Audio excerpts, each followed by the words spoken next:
تو شادی کے بعد دونوں کو اپنی اگلی نسل کی بھی فکر ہونی چاہیے، اور اس کی ابتدا بھی اس سے کہ جب دونوں ایک دوسرے کے ساتھ اکٹھے ہوں تو پھر وہ دعائیں سکھائی گئیں کہ جن کو پڑھنا ضروری ہے. نبی صلی اللہ علیہ وسلم نے اس خاص موقع کے لیے دعا سکھائی، بسم اللہ اللہم جنبنا الشیطان وجنب الشیطان ما رزقتنا. اللہ کے نام کے ساتھ، اے اللہ ہمیں شیطان سے بچا، یعنی ہسبینڈ وائف کو، اور شیطان کو اس چیز سے دور رکھ جو تو اس ملاپ کے نتیجے میں ہمیں عطا کرے. تو حدیث میں آتا ہے کہ ان دونوں کو جو اولاد ملے گی اس تعلق کے بعد اسے شیطان نقصان نہیں پہنچا سکتا، یعنی اللہ تعالیٰ شیطان کو اس سے دور رکھے گا. دوسری بات یہ ہے کہ تربیت جو ہوتی ہے وہ رول ماڈلنگ سے ہوتی ہے، صرف نصیحتوں سے نہیں ہوتی. ہم سمجھتے ہیں کہ بچوں کو اگر ہم ہر وقت لیکچر دیتے رہیں گے تو اس سے وہ بہت نیک بچے بن جائیں گے، چاہے ہمارا اپنا عمل اس کے خلاف ہو. تو یہ ہماری بھول ہے. بچے ہماری باتوں سے زیادہ ہمارے ایکشنز کو دیکھ رہے ہوتے ہیں، اور وہ بہت کچھ اظہار نہیں کر پاتے لیکن بہت سمجھ رہے ہوتے ہیں کہ ماں باپ کر کیا رہے ہیں. حتیٰ کہ جب وہ سمجھنے کے قابل ہو جاتے ہیں نا، تو آپ نے دیکھا ہوگا کہ ذرا سے بچے بڑے ہوتے ہیں تو پھر وہ آپ کو بتانے لگتے ہیں اب امی یہ کہیں گی، اب یہ ہوگا، اب یہ ہوگا، وہ پورا پریڈکٹ کر دیتے ہیں. تو وہ کہہ دیتے ہیں اب مجھے پتا ہے اب آپ مجھے کیا کہنے والی ہیں، اور اب آپ مجھے اس سے روک دے گی، اور اب ایسا ہوگا اور ویسا ہوگا. تو چھوٹے ہوتے ہوئے بھی وہ ہمیں دیکھ رہے ہوتے ہیں اور سمجھ رہے ہوتے. اب دیکھیے کہ جس ماں کے ساتھ پیٹ میں اتنے کلوز انہوں نے 9 مہینے گزارے اور پھر اس کے بعد دودھ پیا اور دن رات ساتھ رہے، وہ کیسے نہیں ماں کے مزاج کو سمجھیں گے کہ ماں کیا کرتی ہے. اس لیے بہت ضروری ہے کہ بچے کے ساتھ ہم آنےسٹ ہوں، اور جو چیز ہم اس میں لانا چاہتے ہیں وہ پہلے اپنے اندر لے کر آئیں، کیونکہ خالی بول جو ہیں یا خالی باتیں جو ہیں وہ کھوکھلی ثابت ہوتی ہیں اگر آپ ان پر خود عمل نہیں کر رہے. حضرت عائشہ کہتی ہیں جب سے میں نے ہوش سنبھالا میں نے یہی دیکھا کہ میرے والدین دین اسلام پر ہیں، ہما یدینان الدین، کہ وہ دیندار پیرنٹس ہیں. اب وہ اپنے ماں باپ کے حق میں ایک طرح سے گواہی دیتی ہیں. اسی طرح ہم بھی اپنے عام طور پر جب گفتگو کر رہے ہوتے ہیں تو اپنے ماں باپ کے نیکیوں کا ضرور ذکر کرتے ہیں کہ ہمارے والدین ایسے ہیں، ہماری امی یوں نماز پڑھتی تھی، ایسا کرتی تھی، ویسا کرتی تھی. ایک ایک چیز دیکھ رہے ہوتے ہیں، دوسروں کے ساتھ سلوک کیا کر رہے ہیں، سروینٹس کے ساتھ کیا کر رہے ہیں، گھر سے باہر کون رشتے دار آیا تو اس کے ساتھ پیش کیسے آئے ہیں، کس کو کیسے ویلکم کیا ہے، کس کے ساتھ تعلقات ٹھیک نہیں ہیں. اور بہت سی چیزیں تو مائیں ویسے بھی شیئر کرتی رہتی ہیں، اور کوئی نہیں تو جب اپنی فرینڈس کے ساتھ فون پہ کر رہی ہوتی ہے، بچے سب کنورسیشن سن رہے ہوتے ہیں. تو اس لیے اس میں بھی بڑا محتاط رہنے کی ضرورت ہے کہ ہم کیا بول رہے ہیں ان کے سامنے. پھر اسی طرح یہ ہے کہ اولاد کو جب بچے ہو، چھوٹے ہو خاص طور پر، تو ان کو اپنے ساتھ نیک کاموں میں شریک کریں.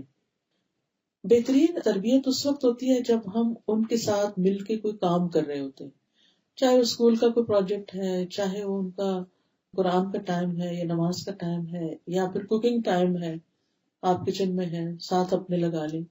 کیونکہ عموماً ہم اپنے کام میں بہت پرفیکشن چاہتے ہیں نا، تو ہم بچوں کو قریب نہیں پٹکنے دیتے، ہم کہتے تم چلے جاؤ میں خود ہی کر لوں گی. اب کیا ہوتا ہے، بچے بور ہوتے ہیں، آپ تو خود مصروف ہیں اور بچہ کے پاس کوئی کام نہیں کرنے کو، سارا دن اسکول سے پڑھ کے تھک گیا ہے، اب اس کو کوئی موڈ نہیں ہے کہ اور کتابیں لے کے بیٹھے، تو اب اس نے کیا کرنا ہے، پھر وہ آپ کو فون لے لے گا، پھر آپ کو آئی پیڈ اٹھا لے گا، پھر وہ اس پہ جنگ و جدل شروع ہو جائے گی، وہ کچھ جا کے ٹی وی آن کر لے گا. تو تربیت تو نہ ہوئی. تو چھوٹے چھوٹے کام کچن کے، اور خصوصاً لڑکیوں کو بڑا شوق ہوتا ہے، تو چھوٹے چھوٹے کام ان کے لیے نکال کے رکھا کریں. اچھا آپ یہ کریں گے، آپ یہ کریں. آپ ایک اچھا شوہر اور اچھا خامن جو ہوتا ہے وہ بچوں کے لیے بھی اچھا ہوتا ہے، اور بچوں کے ساتھ شفقت اور محبت کو سلوک کرتا ہے. بعض اگر میاں لوگ تھکے ہوئے آتے ہیں، گھر میں اگر شور ہو تو ڈانٹ ڈپٹ سے کام لیتے ہیں، اس سے بچے اور زیادہ باپ سے دور ہو جاتے ہیں. وہ یہ دیکھتے ہیں کہ باپ آتا ہے تو ماں بھی کہتی چپ ہو جاؤ، سارے سہم کے بیٹھ جاتے ہیں اور گھر میں ایک عجیب سی فضا پیدا ہو جاتی. لیکن اس کے برعکس نبی صلی اللہ علیہ وسلم بچوں کے ساتھ شفقت اور محبت کا سلوک کیا کرتے تھے. ابو ہریرہ کہتے ہیں کہ رسول اللہ صلی اللہ علیہ وسلم نے حسن بن علی کو بوسہ دیا. آپ کے پاس اقرا بیٹھے ہوئے تھے، کہنے لگے کہ میرے 10 بیٹے، میں نے کسی کو بوسہ نہیں دیا. تو آپ نے ان کی طرف دیکھا اور فرمایا جو رحم نہیں کرتا اللہ اس پر رحم بھی نہیں کرتا. یعنی آپ بچوں کو اٹھاتے، پیار کرتے، ساتھ لگاتے، چومتے. ام سلمہ کی بیٹی تھی زینب، تو آپ ان کو زینب زینب کہا کرتے تھے، یعنی تصغیر کے ساتھ پیار سے بلاتے. پھر بچوں کی عزت بھی کیا کرتے تھے، ان کو رسپیکٹ دیتے، ام المومنین حضرت عائشہ کہتی ہے کہ میں نے عادات، چال چلن اور بات چیت میں سب سے زیادہ مشابہ حضرت فاطمہ کو پایا نبی صلی اللہ علیہ وسلم کی. بہت زیادہ آپ سے ریزمبل کرتی تھی، چلنے میں، بیٹھنے میں، لین دین میں، ہاتھ کے اشاروں میں. جب وہ آپ کے پاس آتی آپ ان کے لیے کھڑے ہو جاتے، بیٹی کے لیے کھڑے ہو جاتے، ان کا ہاتھ پکڑتے، انہیں بوسہ دیتے، انہیں اپنی جگہ بٹھاتے. جب آپ ان کے یہاں جاتے تو وہ اٹھ کر آپ کی طرف بڑھتی تھی، آپ کا ہاتھ پکڑتی، بوسہ دیتی اور آپ کو اپنی جگہ بٹھاتی. یہ تھا باپ بیٹی میں محبت کا تعلق. آج آپ دیکھیے کہ ہمارے گھروں میں کیا واقعی بیٹیوں کے ساتھ ایسا سلوک کیا جاتا ہے؟ یہ امت کے مرد بھی اپنی بیٹیوں کے ساتھ یہ سلوک کر رہے ہیں؟ اگر نہیں تو فکر کی بات، کیونکہ یہ بھی آپ کی محبت کی شرط ہے کہ آپ کے طور طریقے بھی اختیار کیے جائیں. پھر نمازیوں کو کندھے پہ چڑھا لیتے. حضرت امامہ کے بارے میں آتا ہے، حضرت زینب کی بیٹی تھی.